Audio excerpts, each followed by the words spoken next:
Cândido Mendes tem um profundo orgulho em iniciar hoje uma série de programas que vem trazer a história e a memória de Nova Friburgo. E para abrir essa série, nós estamos nada mais, nada menos do que com aquele que vai abrir o livro da história como sendo um dos herdeiros dos maiores patrimônios morais, éticos e humanitários que essa cidade já viu. Dr. Afrânio do Vale, Veiga do Vale, filho do saudoso missionário humanitário Dr. Galdino do Vale, filho.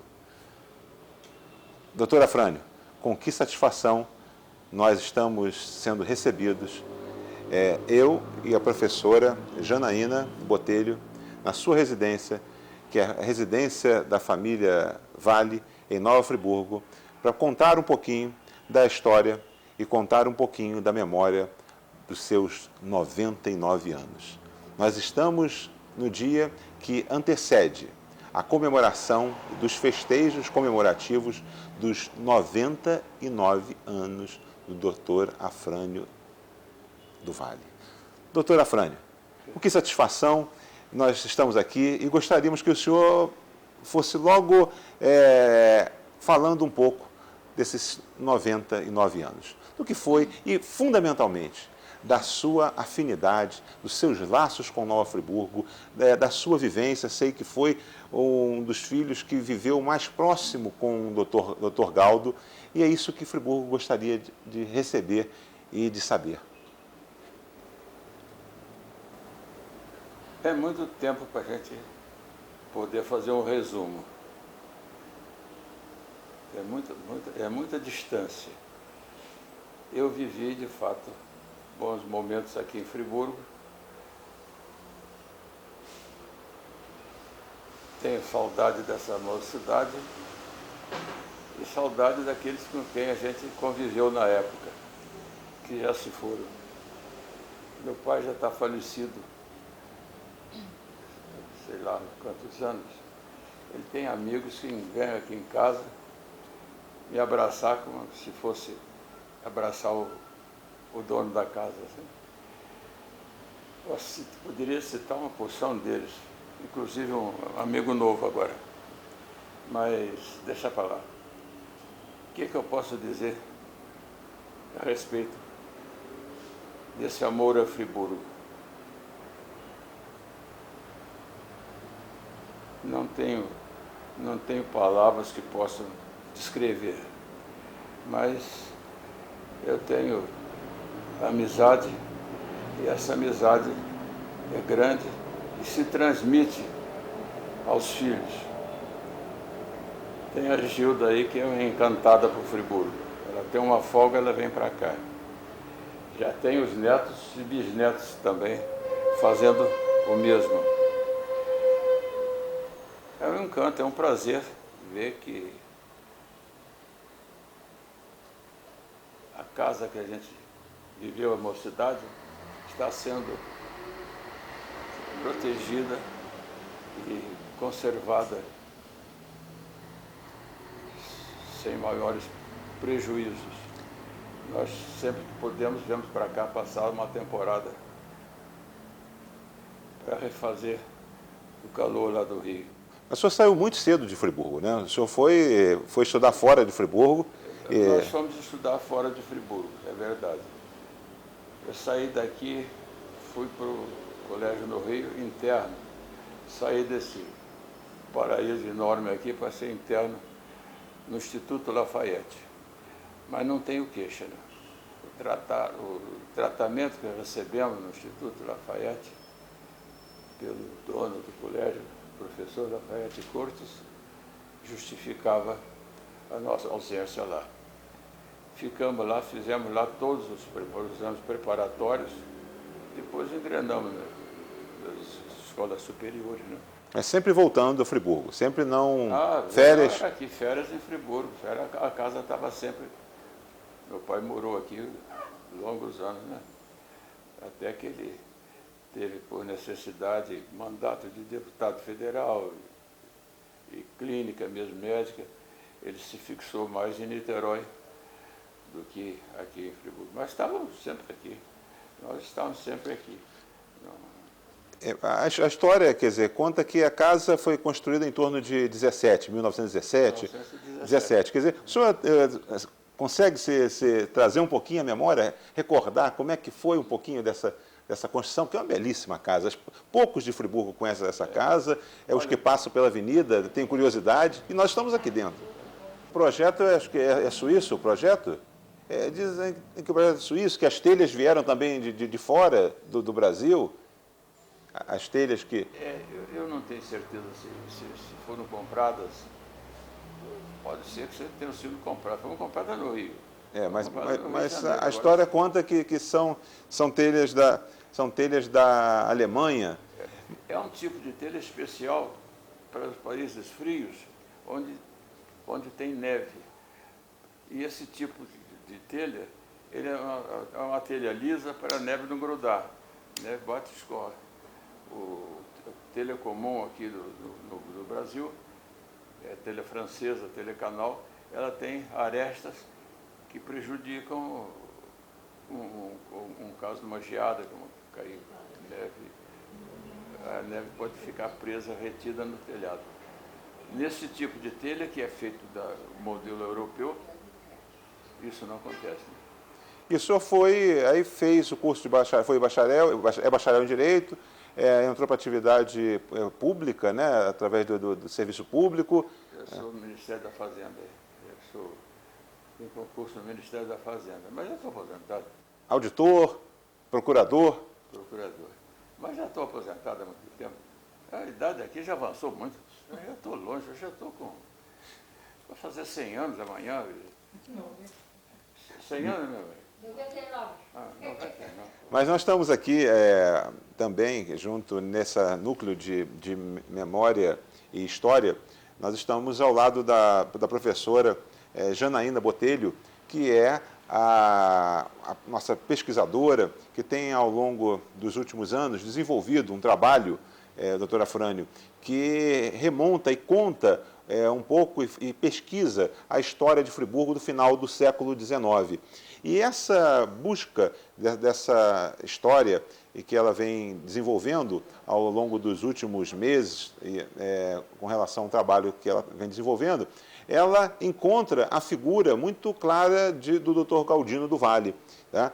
Então, ela vai também conversar com o senhor. Agora, a respeito, depois nós vamos voltar a falar um pouquinho de Afrânio, vamos voltar a falar um pouquinho da família, mas agora nós gostaríamos também de contar com o senhor com esse processo dessa memória viva oral, de poder contar um pouquinho da história contada por quem viveu a história, por quem esteve ao lado de Galdino do Valle, por várias vezes prefeito, vereador, presidente da Câmara Municipal, deputado federal e um homem que se notabilizou na política, e vocês que são friburguenses, se notabilizou na política e não foi da sua vontade. Né? Ele foi colocado, foi induzido a entrar na política e entrou e se tornou um dos grandes nomes do cenário nacional. E depois nós vamos voltar a falar também que nessa casa o doutor Galdino do Valle tinha o seu consultório, como era tradição no passado, né, Janaína, tinha o seu consultório e atendia fundamentalmente aos pobres dessa cidade. Mas a professora Janaína vai dar seguimento agora à história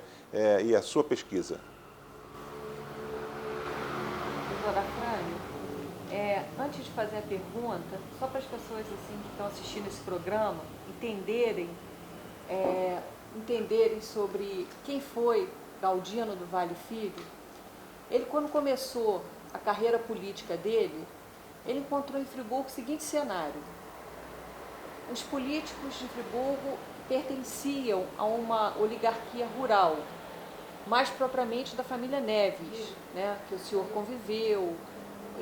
Na época, quem era o presidente da intendência era o Galiano Emílio das Neves Júnior, né, de uma tradicional família de produtores rurais da cidade. Quando Galdino do Valle Filho iniciou essa carreira política dele, ele quis modernizar Friburgo, quis civilizar Friburgo, quis que Friburgo saísse um pouquinho daquela placenta rural. e ele foi um dos grandes incentivadores do processo industrial de Friburgo, mais propriamente de um grupo de empresários alemães que tinha pretensão de investir em Friburgo. E então, dentro da historiografia sobre ele, eu estou até me baseando na tese do professor João Raimundo sobre a construção do mito da Suíça brasileira, em que ele tem um capítulo sobre o Galdino do Vale Filho. Ele é colocado realmente como uma pessoa que trouxe a modernização para Friburgo e trouxe a industrialização de Friburgo. Essa, na historiografia da cidade, é a marca de Galdino do Vale Filho. Eu queria saber do senhor o seguinte, em suas conversas, no seu cotidiano, né, com seu pai, que foi um grande político, quem foi, na verdade, o grande adversário dele na política friburguense? Coronel que você citou como... Galiano, Coronel Galiano Emílio das Neves. Era um adversário político, ele que disputava com meu pai as funções. Na verdade, meu pai estava ganhando sempre dele, sabe? E isso ele me confirmou no pós-partida de tênis. Depois que conversamos um pouco sobre Friburgo, ele confessou que foi derrotado pelo Galdo. Meu pai aqui em Friburgo era tratado doutor Galdo. Galdo para diferenciar um pouco de Galdino, que era Galdino pai. Ele era Galdino filho, ficou com o apelido familiar de Galdo. Mas não tem muito mais coisa para falar dele. Agora, a família Neves se casou com várias pessoas da família Sallusti, né? O Getúlio das Neves, o próprio Galiano, tinha aqueles casamentos Neves e Sallusti. Eles eram, assim, uma força em Friburgo, no caso, uma força política. Olha, eles poderiam ter sido, foram, mas eu não tenho conhecimento do poder político dele mais recentemente, não tenho conhecimento.